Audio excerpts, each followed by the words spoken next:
rimwe na rimwe ukamenya ku-interpreta indirimbo z'abahanzi ukazirimba ukwawe, ariko nyine music narayikundaga cyane. Ndibuka nko mu wa gatanu primaire sinanzi ngo studio ngo bigenda uzabikombine uvuga uti ufite Bittersweet experience, then nanjye ndavuga ati why not, reka ndite Bittersweet the MC aka inkuba yo muki, amazi asuma atuje rukunkukana inkubito. Man, my father used to tell me, mwana wanje uribe shisuzakizwa n'ibyo byo kwandika amarime buri munsi rwaserera. Niyo mpamvu nari nkubwiye abo rero nibo batanye bati ibi bintu ntabwo twabishakira beat. Hari amakuru azwi cyane azitwa za Public Enemy, Run DMCs, aba producer, aba pioneers ba hip hop bazwi rero bibona ari nkubwiye.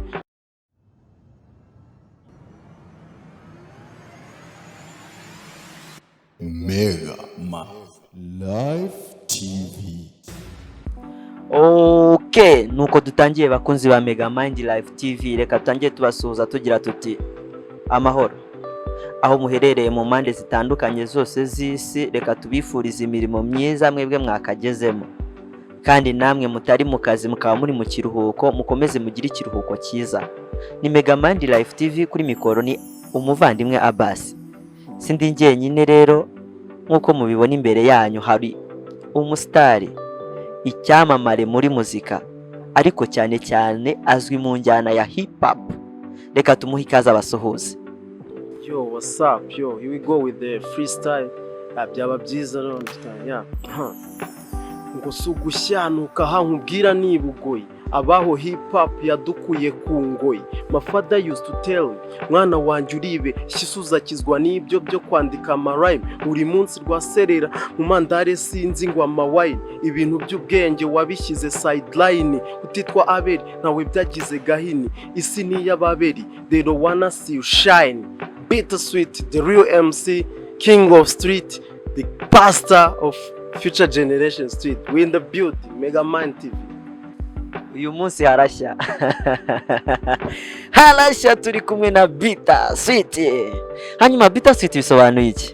Bittersweet, man.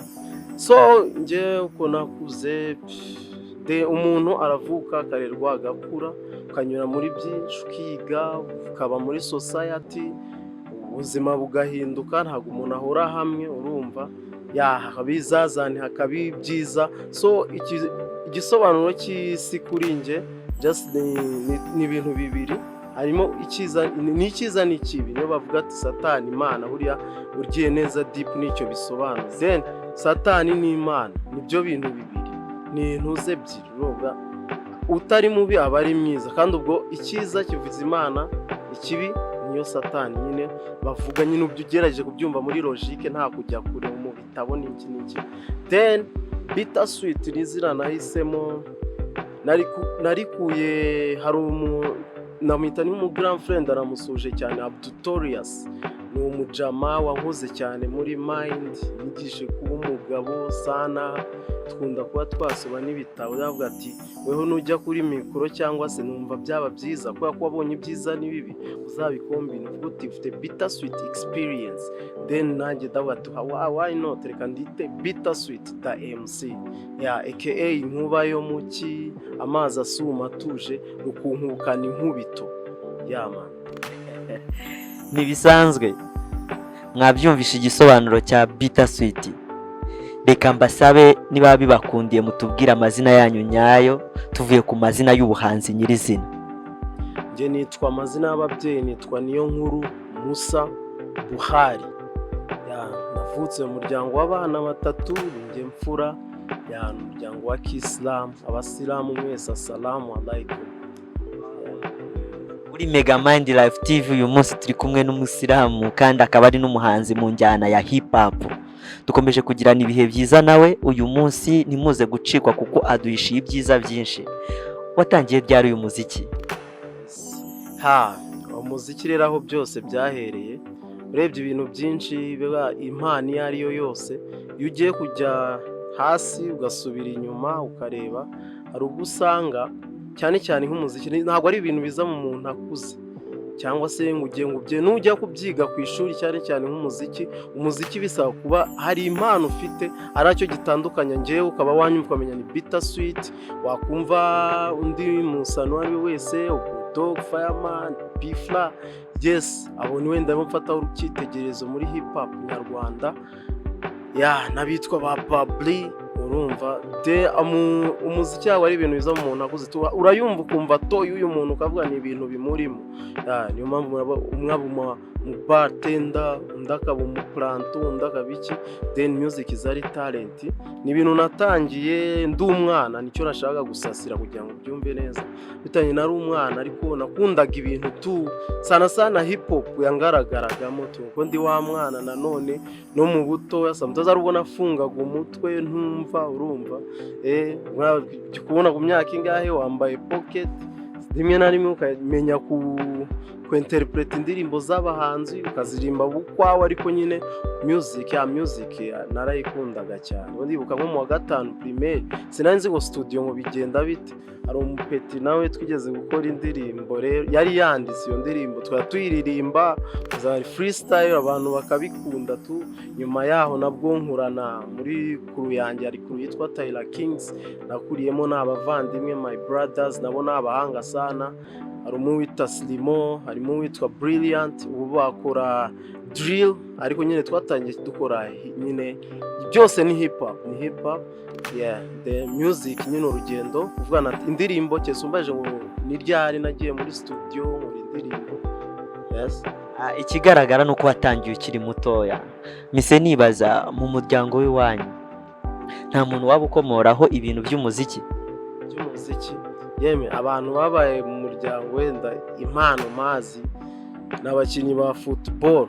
Urumva bakinnye football hari n'abakiyikina. Urumva ariko njyewe kuva mu music ndatekereza ari njye wa mbere njye umuntu wa mbere kuri music yo kamera niko nabivuga. Muri make ugiye kurema igisekuru gishya mu njyana y'umuziki. Ni byiza, reka tuguhe ikaze tuvuga ati nikaze mu bahanzi nyarwanda batafite umupaka bemerewe kuririmba hirya no hino ku isi. Hanyuma wagiye studio ryari? Indirimbo ya mbere nibuka hari ahitwa muri na n'ubu hari Leonce Beats, ni umuproducer nawe ni Gisenyi kuko n'ubundi mu rugo ni Gisenyi, ni umuproducer nawe twaguriye muri aje hamwe muri icyo gihe hari 2013 niba nibeshye. Niho hantu nagiye nakoze indirimbo nayikoranye n'abandi abantu. Ikintu kiza cyo mubwira benshi twatangiranye umuziki abenshi babirimo, nje nabaye nk'ubigi nayikoze. Twakoze indirimbo tuhitana nararyamye, niyo nakubisemo igitero.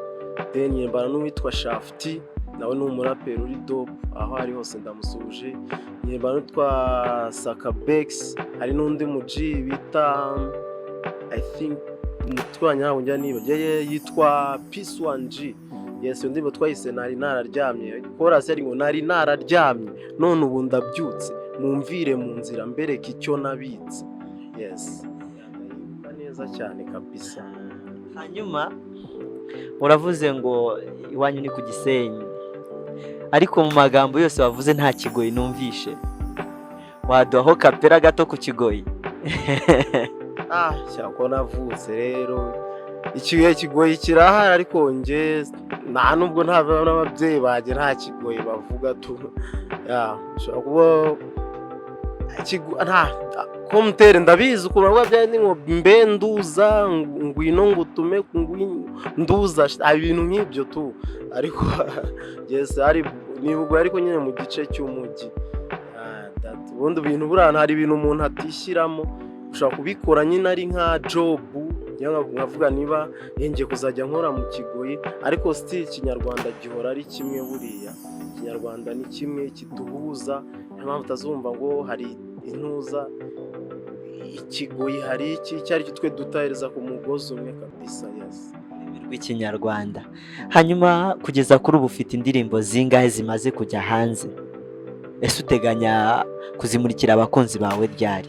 Yes, yes nako twari twagiye ku rugendo rwa music mubwira ko nabitangiye 2013 ubwo ni imyaka uko yagiye ikurikirana nabwo nagiye twagiye dukoramo indirimbo as my crew Tyler Kings urumva ubu yahindutse cyitwa Trapaganda people bari muri trap music baranabikora cyane bakora neza aho then indirimbo inyinshi zari amafeature n'indi nibagiye kukubwira hari umuraperi nawe n'umudangire tu my brother Ross Kempo yarafite crew yitwaga dufite crew yitwa Big Comeback ntabwo yari crew bo bari muri crew yitwa Holy Blacks then hari cyitwa Big Comeback yaje ari nka label za 2014 twakoze indirimbo yitwa Inzira Iharuye ubwo twara yari nka Cypher urumva kuri icyo gihe 2015 ubwo iyo ni indirimbo ya mbere nakubwiye n'iriya yo kwa Leonce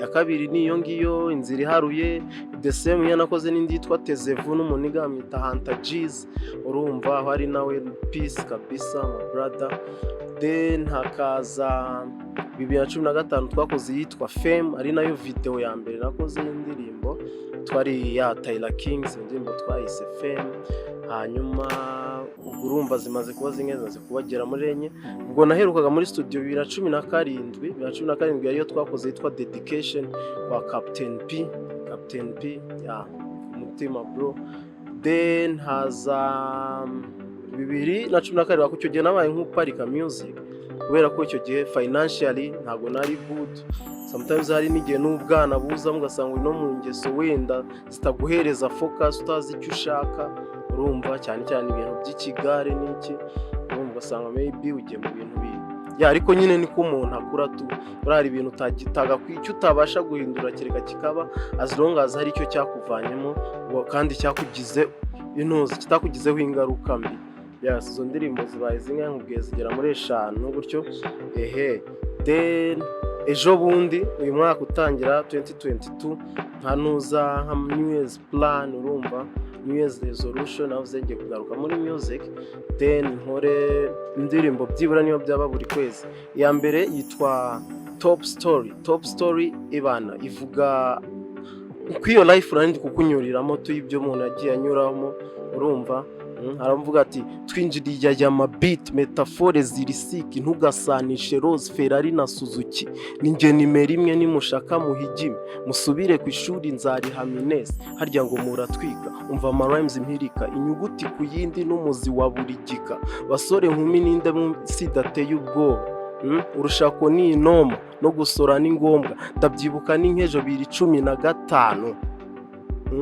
ishuri nsoza pepa nyiseseka ahantu ngiye mu bantu ngo mbereke ko nzi utuntu bo nabo umuntu mba mpindutse ukuntu yazirakomeza so yahatorgeda tugarira ndagenda yikubwiraho cyangwa se another time urumva wenda uyu munsi wadabizi wambwiye ati time yatubereye no yakwera mbogamiza ibintu bigiye bitandukanye ariko ya fine niyo ya mbere uyu mwaka mu kwa 2 February mu kwa 3 nakoze yitwa Lazaro zuka ati sizimana nawe kweza freestyle ya now I come along with the beast more drums chairman on the board examine my plans alongside Rihanna's shoulder carry my gun visionary clear call me my heart my gun physically clean I got the bars no doubt yo ku mirongo myinshi vareze ya mira ku murava w'iyi game babalao Zidane focus nka rugamba basore nshaki yikaramo Emasi narayikoye mushike yitamuramo yeah man urumva Lazaro then ubungubu nejo hashize then nari mfite undi mushinga w'indirimbo twahise Bugoyi Finest iri muri studio rayo ndi kumwe n'abandi batipe babiri bafite kuritwa ME nambi bararikire Bugoyi Finest ya witwa Allen Moon mu mushake anyway afite na EP yitwa Inzu mukore subscribe muirebe is a dope rapper ever yeah then hakaza ari kumwe n'witwa Young V nawe ni je ari cool ari dope man ari dope so bayitege iyo ndirimbo ya urumva na Bugoyi Finest urumva na kuri Bugoyi Finest baravuga ati uri way better, sunika ishareti ikorera ayo makara ngo uramira ayo magara, utandukanye n'akigiza agasitari kahisemo kwicara, imyenda y'imisabana ari nayo kambara, gicuku ntakabwibwe ngakariya mwirigara, ubu se nkawe sister ko kuremeye uraruwe n'uwambara ibyo akodesha, tureke ifaranga rivuge iyi minwa irabeshya, excuse z'umunebwe amafaranga ni mabi, mind nk'izo z'ubukende twazisize mu itabi, hehe n'ubukene twamenye igenamigambi, attention tuyihereza amaruji, abishyari tugapressinga mute, batatu turi finest, who duni BUGOYI bita nkuba yo mu kitira dayo ndaguhubutse tegereza bye. Nuko wigenda izaza imeze fresh sana. Then ejo hashize uri mu bantu kuri WhatsApp urabiyana naragukomye, nabwo ntabwo irajya ntuza kuri media YouTube ma streaming platforms, hari ibindi bintu tukiri kujya tubahereza ibintu nyine bizima, nayo nayise controversy. Yes, ni freestyle. It's a kind of freestyle demonstration y'aho umuntu abakina na microphone, tangira avuga ati ngo ninjye osku meze nka Timbaland boot, flow zanyu n'utwana kandi muhora buff, ujye wambara wuduje gutarasa hood, ushake n'amabounce ntago bizaba good, indurwe turarutsa tukayibishya mu the woman, the blanket, the coda, the future, I need money in my pocket, intwaro n'iturufu muri iyi monopoly y'uyu mwana w'umuyuda. That's how we kill it, man. When I ikoze intungurumba nice beat aho nese nandika but nyine imeze fresh kabisa. Bakunzi ba Mega Mind Live TV, ntagashya ntibisanzwe, ibintu ni byiza ku rwego ntabona uburyo mbibabwiraho. Muno harimo imirongo yagiye intera ubwoba, nanjye ndi kuyumva nkibaza impamvu yayanditse. Hari aho numvise umurongo aho umusore agenda agakodesha imyenda ngo yemeze umukobwa. Bro, wabitekerejeho bitewe n'iki? Ubundi hip hop ni culture, benda tuzagira n'igihe hip hop ni culture, ubwo ngewe ubwanjye nita mbona mfite nka PhD degree muri hip hop.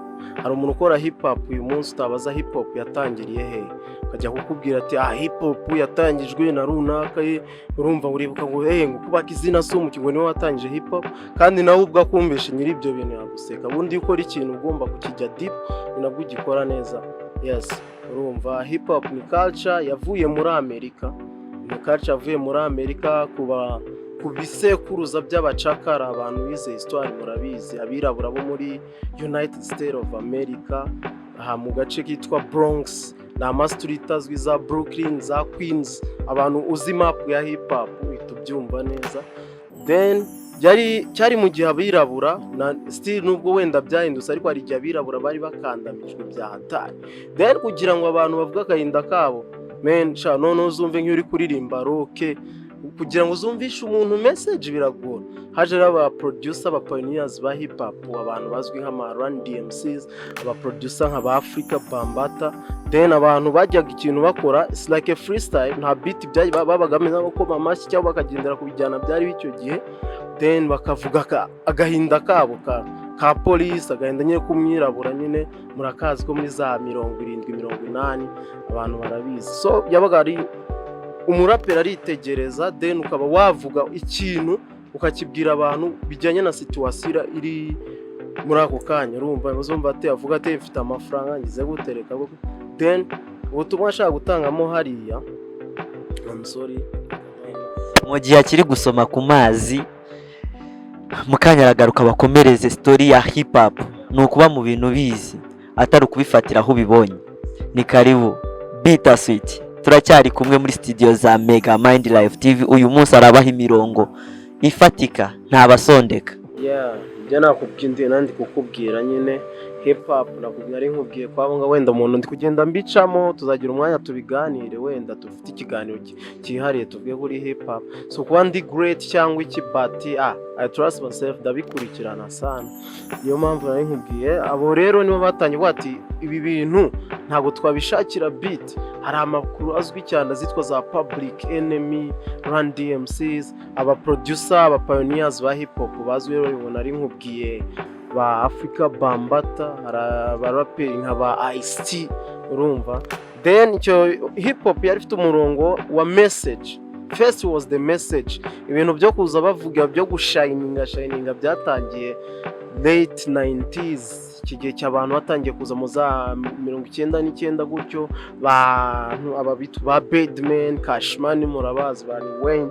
So dere ko umurongo wa hip hop ari kuvuga. So ubutumwa rero iki gihe uzarebe abantu benshi, ndavuga hari warumbaje avuga ati ubuse nkawe sister ko kuremeye uraruwe n'uwambara ibyo akodesha, tureke ifaranga rivuge iminwa irabeshya, urumva.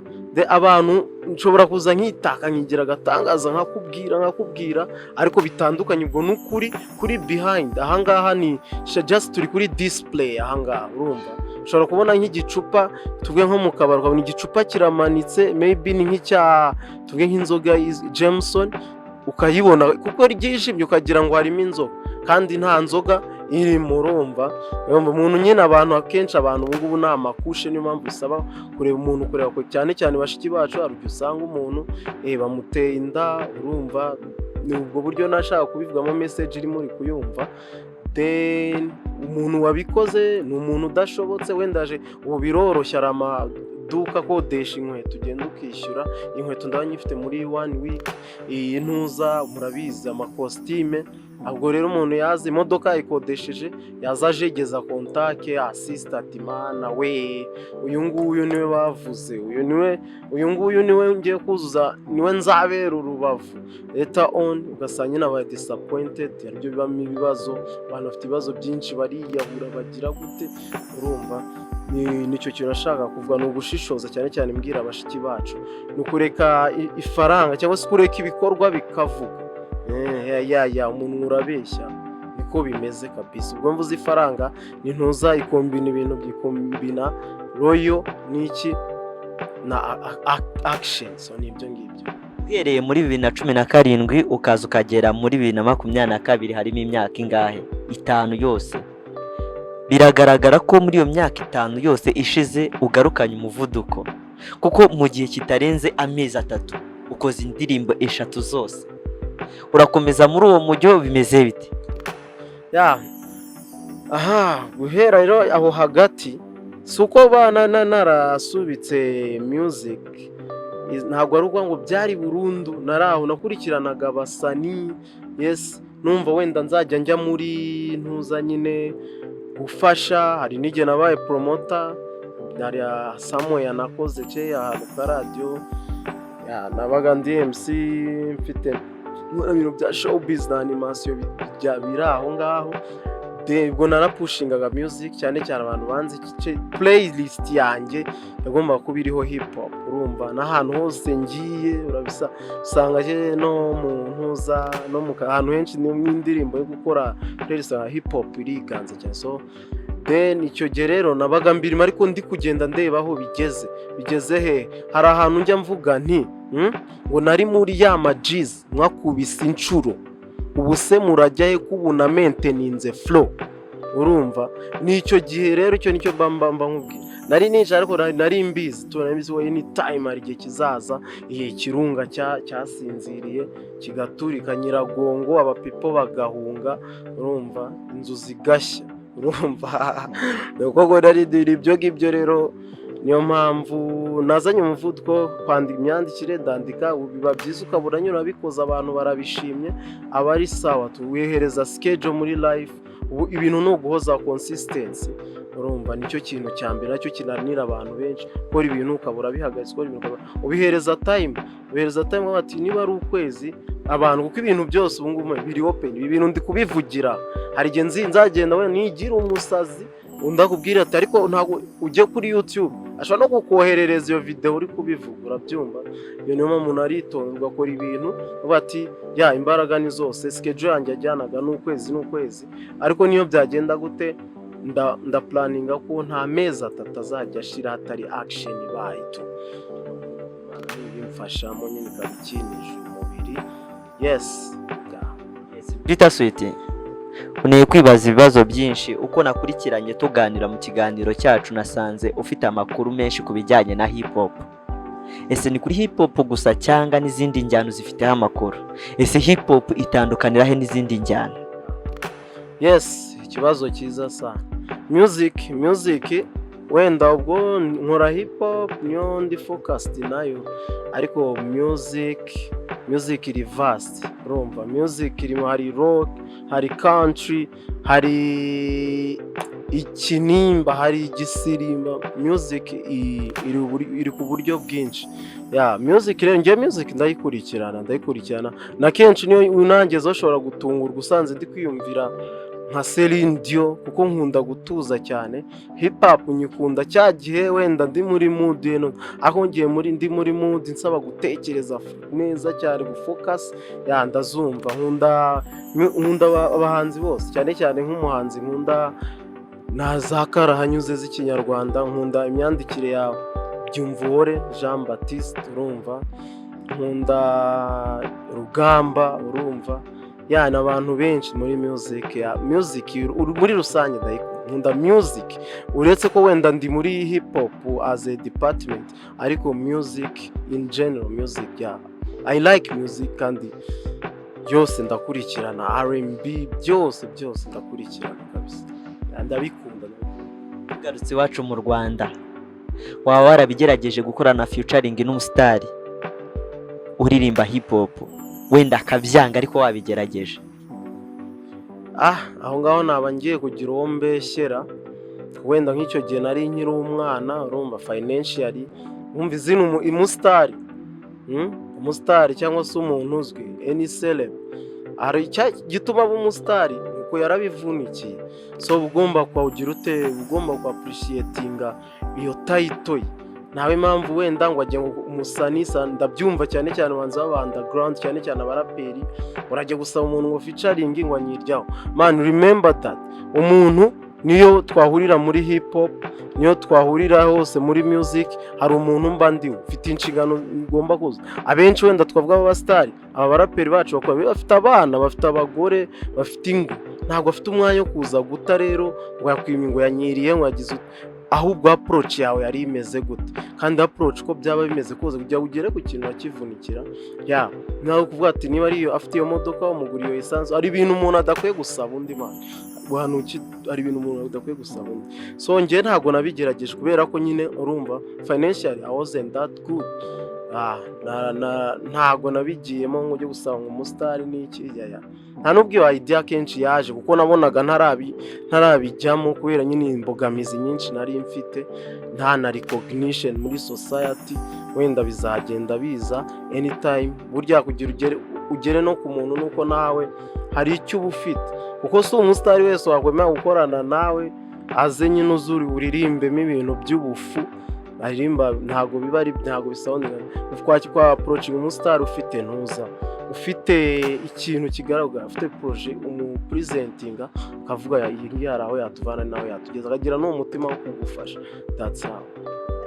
Hanyuma kuri ubu ngubu management yawe imeze ite? Ufite abantu bakumanaginga cyangwa wimanaginga ku giti cyawe?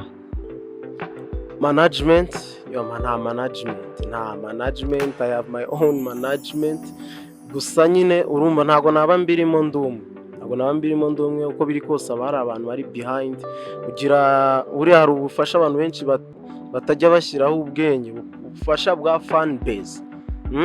Umuntu ashobora kuguhereza, akaguhereza amafaranga, akavuga man ufite indirimbo gutya na gutya ngo ino dukora, ariko hari wa muntu uri hasi usanga nk'umwana w'imyaka 5, indirimbo yawe yaragiye banarayibroka, afite urane fan base. Urumva hari fan base niyo cyane ndi kubaka na recognition, then ukuvuga mu buryo bw'intuzanyo ngira impano kuba nziranye n'abantu benshi ahantu hose, mu bantu bari cyane mu byo nkora, aba producer ba music, usanga ngiye nubakira ku buvandimwe kurusha ko nabigira cyane career.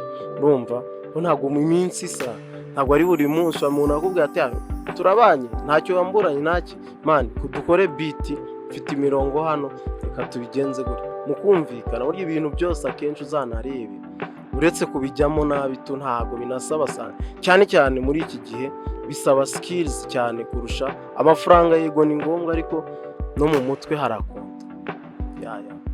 hanyuma ngize ikindi kibazo gisa nk'igisatira icya nyuma, ariko mbere y'uko tugera ku icyo cya nyuma reka mbaze iki kibazo. Hari abahanzi usanga baririmba hip hop nyuma y'igihe bakaza guhindura bakaririmba mu zindi njyana, mu by'ukuri wowe ubiteganya gute?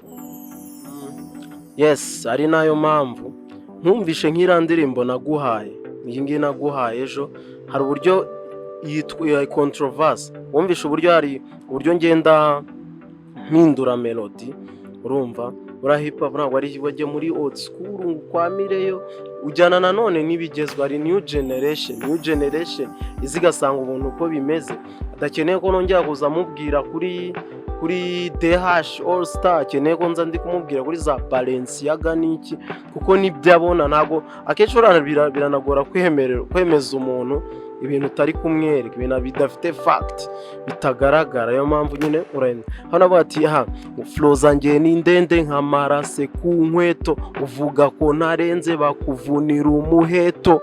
Yes, urumva beba shaka Vatikana pano tutugeto, ndahiga dinero mugwatiwe mu bibero, urumva uzishinga ikimero uzasarura zero.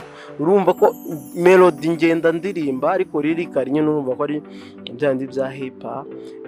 Anytime I can do any music, nta boundaries mfite, ntabwo navye ngende nkwamire muri biriya bintu. I believe in dynamic things, not static. Yako kuguma mu bintu bimwe, ugomba kuba uri kuba dynamic. Aka kariya as long as kari icyo kongera kuri kariyeri yawe biba byiza. Ntabwo ari byiza wongeye ngo urubyiruko, abasore street kuko ndirapa ngo bari bo bajya banyiyumvamo cyane. No, biranashimisha ariko ziguhura n'umuntu uvuge wenda w'imyaka 50 akavuga yo uyu muhungu urarimbye indirimbo irimo ubutumwa ubuntu. We never know, byanaba biterwa nyine na passion y'umuntu. Indi music yari yo yose nayikora nta ribi anytime, gusa nyine ndacyari kubanza ku building iki title yanjye muri hip hop first. Hanyuma ubona ubuhanzi bwawe uzaburangiza ryari? Hari abakora ubuhanzi ari abasore bamara kuba abagabo bagahagarika, cyane tugiye nko muri football hari imyaka umuntu ageramo abati imyaka n'inkemera gukomeza guconga ruhago. No mu muziki harimo abagira gutya bagasezera. Ejo ndaro wasezeye winaha Makitu yarasezeye. Hanyuma nkawe mu by'ukuri uteganya kuzasezera ku myaka ingahe? Ikintu cya mbere tugomba kwemera cyo, wenda ni byiza kuba uri optimistic kuruta wenda kuba waba pessimist. Urumva ni ntuze ebyiri, ureba imbere ntuhagire nkaho ugira ubwoba cyane, ariko nyine buba bukwiye, kubera ko isi ntawe uyituraho, isi urayisiga. Turaza tugakurikira generation, nkaho wakubwiye ngo uvuge nk'igisekuru cyawe, ntabwo wagera mu bantu tuvuge bari 10 kuva kuri papa wawe tujye uvuge kuri baraje babaho baradusiga, basiga imbuto, time iragera barasaza, imibiri irasaza. Then as long as nkiri humeka nta formule ako njyewe ntago cyese wenda nimbona hari ikintu wenda ko music numva ko nzabikora byaba ninjiza cyangwa se ngira guta, ariko nyine I will be in music. Niyo navuga ati ntago ndetse kuririmba, ariko ntago nzajya kure ya music. Nk'uwo nka Makitu aruvuze, Makitu ni umuraperi watangiye ibintu nko muri bikurikiranye, is one of the biggest figure hano muri Zambia. Urabizi ko yagenda na Slap D XYZ ubara abaraperi bakoraga music bya 2006. Urumva n'umuntu maze igihe muri game numva ngo yatangiye 2003, wenda nubwo nabyibuka fresh neza. Hari icyo yakoze, hari umuryango, hari company ya creatinze, afite brand. Urumva niyo avuga ati ngwarekeye aho, nuko wenda adashaka kujya afata ya time nanone yandika ajya muri studio, wenda biba binamaze ku inshingano ziba zimaze gukura, kubera ko umuntu aba ageze ari kugera ahantu avuga ati ugiye kuba umuyobozi runaka, ugiye kugira title muri society, ukabona izatuma kwa music tujye tubyemeranyaho. Music irimo pressure, ushobora kuba ufite pressure y'amafaranga, ukaba ufite pressure ya public public irakubona udasohoye indirimbo amezi 6 ngo wababonye ngo yarazimye. Urumva cyane cyane bagenda bigakora no ku muntu nyine. Urumva buri umuntu aba ari umuntu mbere yo kuba umuhanzi ufite umutima wihangana, ububabara nyine n'umubiri tu ubumuntu. We are the human being before being rappers or anything else. Noneho ubwo nyine ukabona ugiye kubyo uravuga uti reka nongere retire. Mama kitafite album zingahe ubwo, ariko ndabizi zirenga 5. Niba ntibeshye zirenga 5. Hari aho yageze music ye is here forever. Tuzabazahora bayumva. Urumva music burya ntabwo isaza cyane cyane nka hip hop. Anytime wenda nzabireka bijyanye n'intuza, bijyanye na time n'ibyanga nyine, cyangwa se ubuzima burahindagurika. Dusaba Imana gusa muri twe turavuga ngo inshallah byose ni kubw'Imana. Ntabwo wa planning for the future, ntabwo ubuzi what tomorrow brings. Urumva gusa nyine ugumana yaho nanone ntabwo utikizere. Hanyuma rero bakunzi ba Megamind Live TV, birashoboka ko utarakora subscribe, nagushishikariza kubikora aka kanya utarabyibagirwa, kugira ngo ujye ubana natwe mu biganiro bitandukanye bya buri munsi byiza, byigisha, biruhura mu mutwe, bishimisha, binasetsa, kandi binigisha amasomo atandukanye y'ubuzima. Twari turi kumwe n'umuhanzi Bittersweet. Reka tumuhe Bittersweet. Murakoze kunkosora. Reka tumuhe umwanya rero anadusoreze, anasezera ku bakunzi be. Niba hari n'icyo yabasaba kibasabe, niba hari n'icyo yabifuriza kibifurize, kandi anasoreza gahunda za Megamind Live TV kuri uyu munsi. Ni karibu Bittersweet. Yeah man. Ngo nari broke njya kuri byirundoku, sinari mwiza abanzi bugacya mbagwiza, mubare munini unziza ukuri nk'ubwiza. Wasn't holy mu ruziga aho twari kurya rwahinyuje intwari, nasimbutse byinshi imipaka n'amakesi na jalousie y'abarezi. Good life iwacu sukunwa Hennessy, ni cool vibes na positive energy. Yes, this is Bittersweet. This was Megamind. Abashimira cyane. Subscribe Megamind TV YouTube channel yanjye ni Bittersweet. Yes, ibikorwa birahari byinshi kandi turabategura ibintu byiza. Yes, turabakunda. Peace. Mwirirwe.